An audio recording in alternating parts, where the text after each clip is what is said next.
तो आज आप लोग पढ़ेंगे कक्षा 7 गणित का अभ्यास 4A का 5 नंबर क्वेश्चन। इससे पहले वाले वीडियो में आप लोगों ने 4 तक का क्वेश्चन कंप्लीट कर लिया था। तो इस पार्ट में आप लोगों को जो क्वेश्चन बचा हुआ है 5 और 6 दो क्वेश्चन बचा हुआ है, तो दोनों को आप लोग बारी बारी देखेंगे। अगर आप लोग चैनल पर नए हैं तो चैनल को सब्सक्राइब करिए, शेयर करिए और लाइक करिए और वीडियो को पूरा देखिए ताकि एक एक बात आसानी से आप लोगों को समझ में आ सके। तो देखते हैं इसको।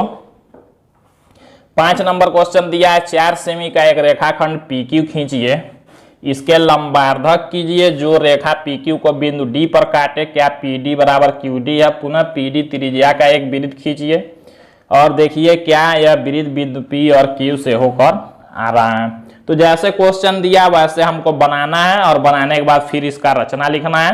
तो देखते हैं क्या करना है। देखिए कह रहा है 4 सेमी का एक रेखाखंड PQ खींचिए। तो सबसे पहले हम लोग क्या करेंगे,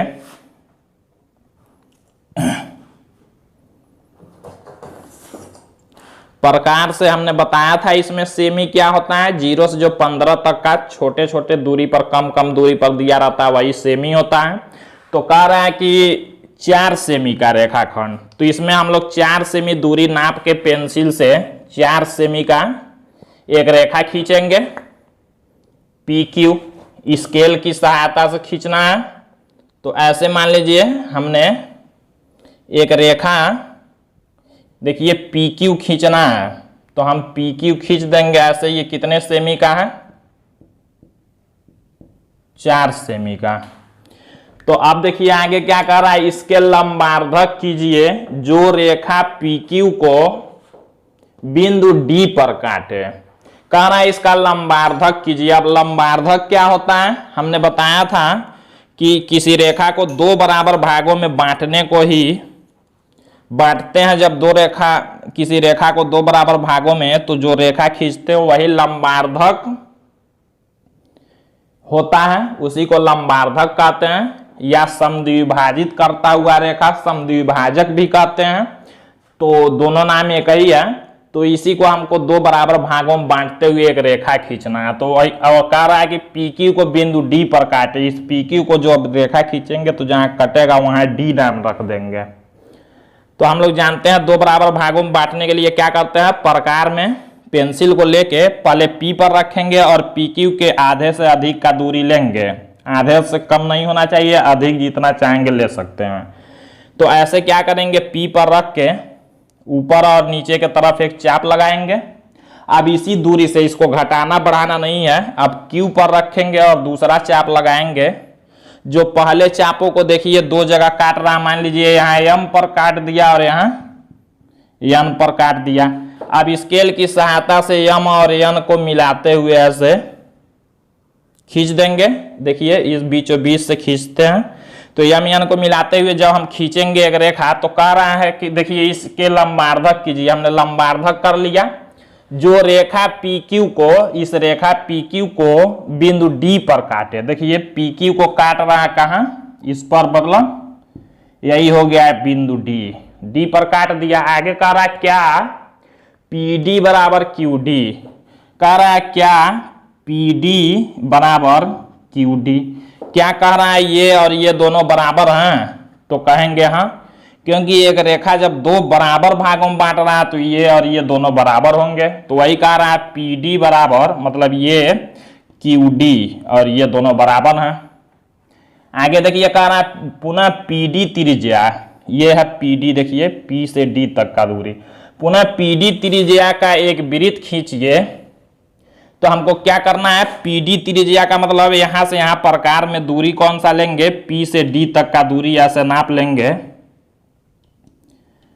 P से D तक का दूरी ऐसे नाप लेंगे और ये दूरी जब ले लेंगे, कह रहा है पुनः PD त्रिज्या का एक वृत्त खींचिए। मतलब ये PD का जो दूरी होगा ये ले लेंगे और एक वृत्त खींचेंगे। तो कहां से, यहां बीच में रख के ऐसे एक वृत्त खींच देंगे ऐसे, ठीक है। तो वृत्त जब खींचेंगे यहां रख के बिंदु D पर रखेंगे और ये दूरी लेंगे PD का, और जब एक वृत्त खींचेंगे ऐसे, तो देखते हैं फिर क्या होता है। ऐसे एक वृत्त खींच लेंगे।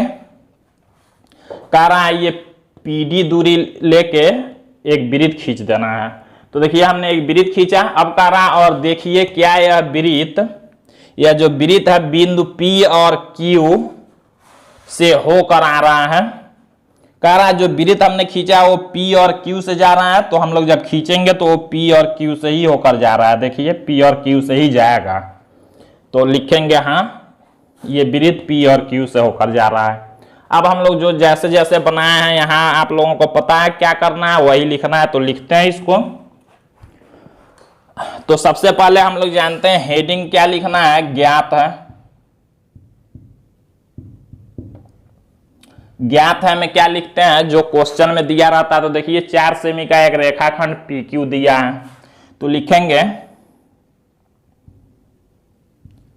4 सेमी का एक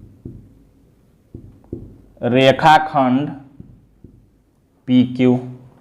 तो हमने 4 सेमी का एक रेखाखंड PQ, सबसे पहले ये जो ज्ञात है हम वही लिखेंगे क्योंकि वही दिया 4 सेमी का एक रेखाखंड PQ।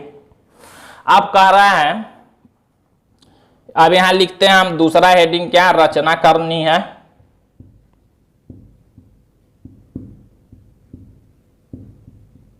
तो रचना करनी है हमें क्या लिखते हैं, जो हमको बनाना रहता है PQ का लंबार्धक खींचना है। तो हम लोग क्या लिखेंगे, PQ का लंबार्धक, लंबार्धक या समद्विभाजक इसी रेखा को कहते हैं जो 2 बराबर भागों में बांटता है। PQ का लंबार्धक खींचना। अब हम लोग क्या लिखते हैं, रचना के चरण। इसमें हमने बताया था जैसे जैसे बनाएंगे वैसे वैसे नंबर डाल के लिख लेंगे। तो हम लोग लिखते हैं, पहला नंबर में लिखेंगे हमने क्या किया है, PQ एक रेखा खींचा है 4 सेमी का। तो लिखेंगे सर्वप्रथम PQ बराबर 4 सेमी का एक रेखाखंड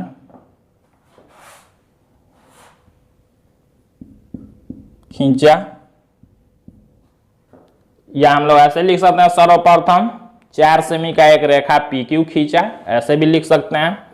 सेकेंड में हमने क्या किया है, P पर हमने प्रकार को रखा है और PQ के आधे से अधिक दूरी लेकर ऊपर और नीचे चाप लगाया है। पुनः Q से भी उसी दूरी से ऊपर नीचे चाप लगाया है। तो यही लिखेंगे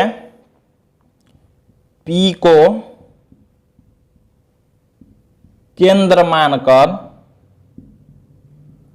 मानकर ही लिखते हैं, या P पर रख कर कह सकते हैं, उसी को केंद्र मानकर लिखते हैं। P को केंद्र मानकर PQ के आधे से अधिक की दूरी लेकर, P को केंद्र मानकर PQ के आधे से अधिक हमने दूरी लिया, ऊपर नीचे चाप लगाया। तो दूरी लेकर ऊपर और नीचे की तरफ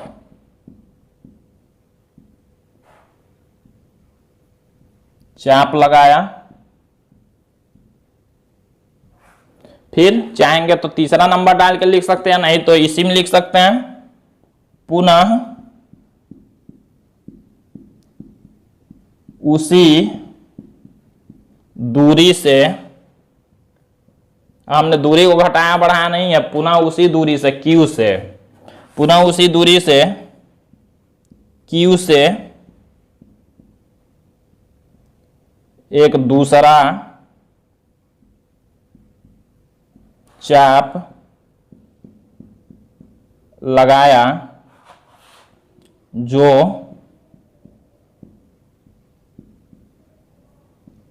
पहले चापों को क्रमशः पहले चापों को m और n पर काटता है, m और n पर काटता है, m और n को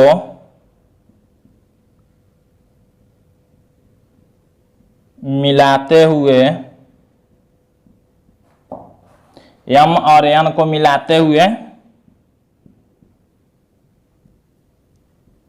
एक रेखा खींचा जो PQ को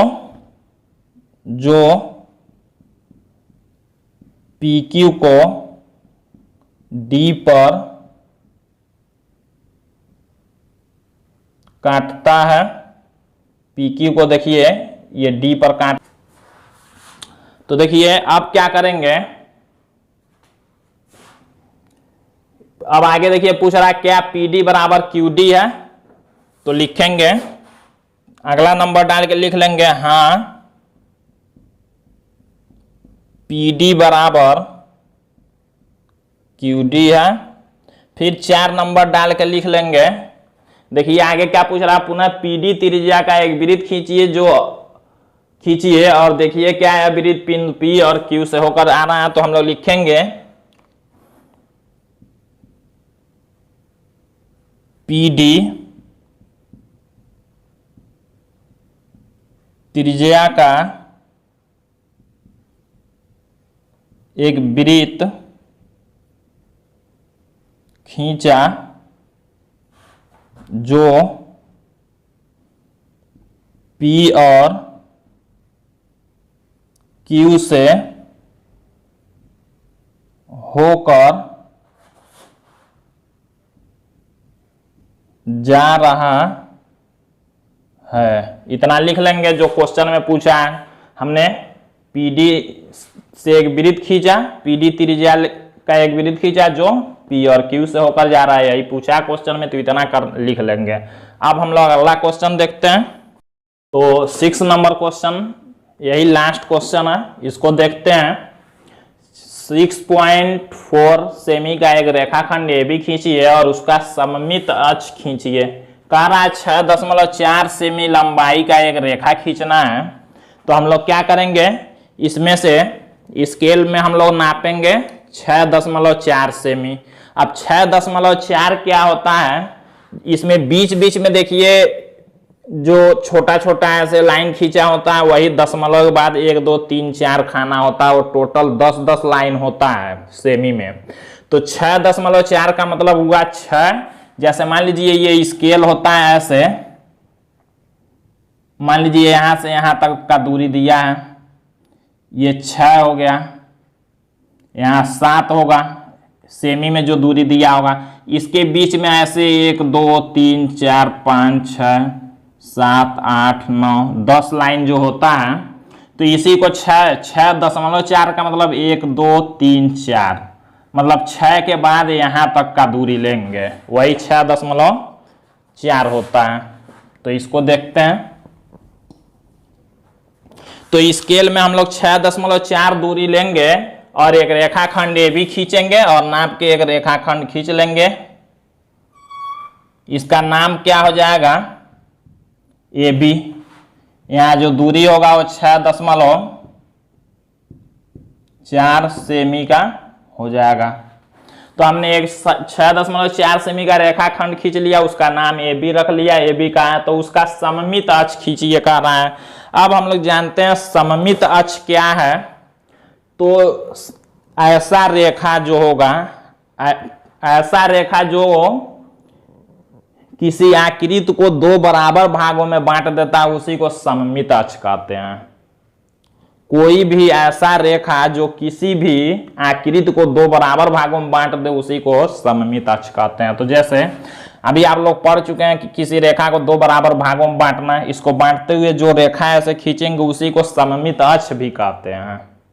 इस रेखा में लंबार्धक भी उसी को कहते हैं, समद्विभाजक भी कहते हैं, उसी को सममित अक्ष भी कहेंगे। तो हम लोग क्या करेंगे, इस रेखा को दो बराबर भागों में बांट देंगे। तो दो बराबर भागों में बांटना हम लोग जानते हैं। पहले ए पर प्रकार को रखते हैं और इस रेखा ए बी के आधे से अधिक का दूरी लेके ऊपर और नीचे चाप लगाते हैं। उसी दूरी से इसको घटाते बढ़ाते नहीं, अब बी पर रखते हैं प्रकार को और ऐसे दूसरा चाप लगाते हैं जो पहले चापों को मान लीजिए पी और क्यू पर काटता है। स्केल की सहायता से इसी पी और क्यू को मिलाते हुए एक रेखा खींच देते हैं। यही देखिए, यही जो पी क्यू रेखा है यही सममित अक्ष हो गया ए बी का। दो बराबर भागों में बांट रहा है मतलब सममित अक्ष हो गया। यहाँ कट रहा है, इसका भी कुछ नाम लिख सकते हैं। मान लीजिए हमने एम लिख दिया। तो अब हम लोग रचना में क्या करेंगे, लिखेंगे। हाँ, आप लोगों को YouTube पर बहुत वीडियो मिलेगा ऐसा, उसमें लोगों ने केवल ये रचना करना बता दिया है, लेकिन ज्ञात है रचना करनी है, रचना के चरण लिखना, रचना लिखना उन लोगों ने नहीं बताया है। तो ऐसा आप लोग नहीं करेंगे। ये केवल बना देने से आप लोगों का पूरा क्वेश्चन सही नहीं होगा, न तो आप लोगों को एग्जाम में नंबर मिल पाएगा। जब तक ये लिखेंगे नहीं तब तक ये सही नहीं माना जाएगा केवल बना देने से, क्योंकि बना देने को एग्जामिनर जब देखते हैं तो समझ जाएंगे आपने नकल करके भी बनाया होगा। कुछ लोग नकल करके बना देते हैं, लिखते नहीं हैं। तो ये बनाने के बाद लिखना भी जरूरी है, तभी आप लोगों को पूरा नंबर मिलता है। ये बात याद रखेंगे। तो देखते हैं, सबसे पहले लिखेंगे हेडिंग ज्ञात है। ज्ञात है में जो क्वेश्चन में दिया रहेगा, देखिए 6.4 सेमी का रेखाखंड ए बी, तो यही लिखेंगे 6.4 सेमी का एक रेखाखंड ए बी, यही ज्ञात है। अब रचना क्या करनी है, जो हमको बनाना रहता है उसी को रचना करनी है। हमें लिखते हैं तो हमको सममित अक्ष खींचना है। तो सममित अक्ष खींचना है तो यही लिखेंगे, रचना करनी है हमें। ए बी का इसी ए बी रेखा का खींचना है। ए बी का सममित अक्ष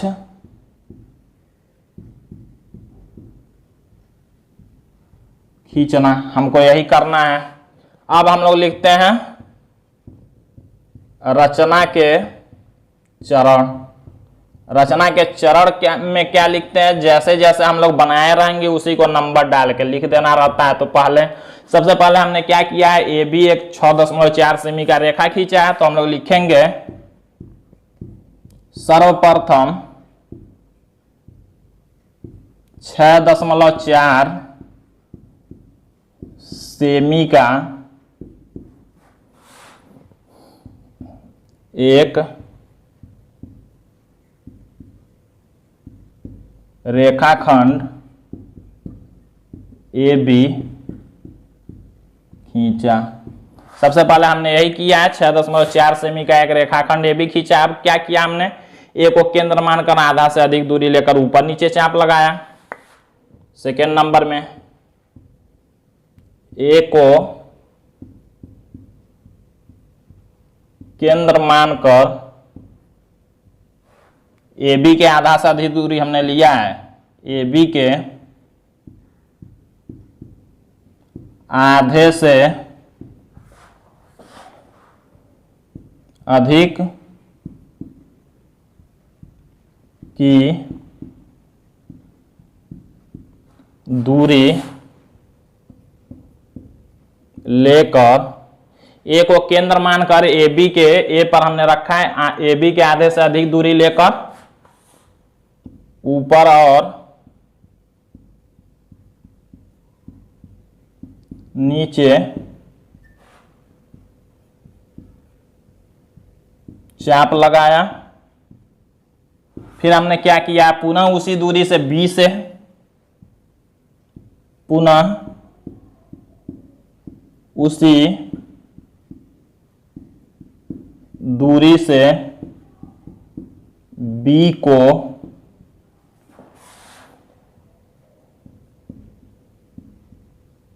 केंद्र मानकर दूसरा चाप लगाया जो पहले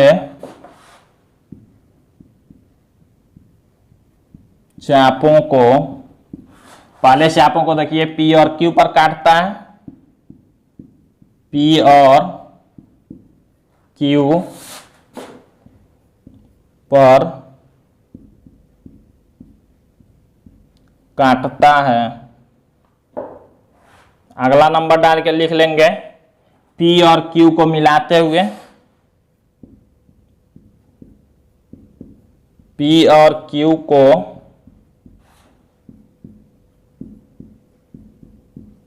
मिलाते हुए रेखा PQ, इस रेखा को कह देंगे PQ, नाम इसका हो जाएगा रेखा PQ खींचा। यही रेखा PQ सममित अक्ष है, यही रेखा PQ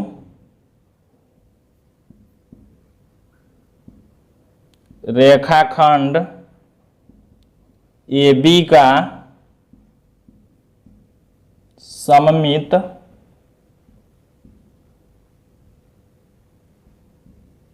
अक्ष है। इतना लिख लेंगे। अब हो गया ये क्वेश्चन पूरा। तो आज ये एक्सरसाइज 4 है आप लोगों का समाप्त हुआ। अब फिर अगले वीडियो में आप लोग 4B पढ़ेंगे। 4B पढ़ने से पहले कुछ निर्णय आप लोगों को पढ़ना होगा, जैसे इसमें भी आप लोगों ने एक निर्णय पढ़ा था, तो 4B में 2 और 3 दो निर्णय पढ़ेंगे। उसके बाद क्वेश्चन सॉल्व करना आप लोग सीखेंगे। तो ये कोई बहुत कठिन नहीं है, ज्यामिति बहुत आसान होता है, बस इसको बनाना है और जैसे बनाएंगे उसी को लिख देना रहता है, पूरा नंबर इसमें मिलता है। अच्छा, अगर आप लोग चैनल पर नए हैं, चैनल को सब्सक्राइब करिए, शेयर करिए और लाइक करिए और वीडियो को पूरा देखिए, तभी आप लोगों को बात समझ में आएगी। और हमारे सोशल मीडिया के लिंक नीचे दिए गए हैं, उसको आप लोग फॉलो कर सकते हैं, जैसे इंस्टाग्राम हुआ, फेसबुक हुआ, ट्विटर हुआ, उस पर आप लोग कोई भी दिक्कत हो तो बात करके पूछ भी सकते हैं। तो आज के लिए बस इतना ही।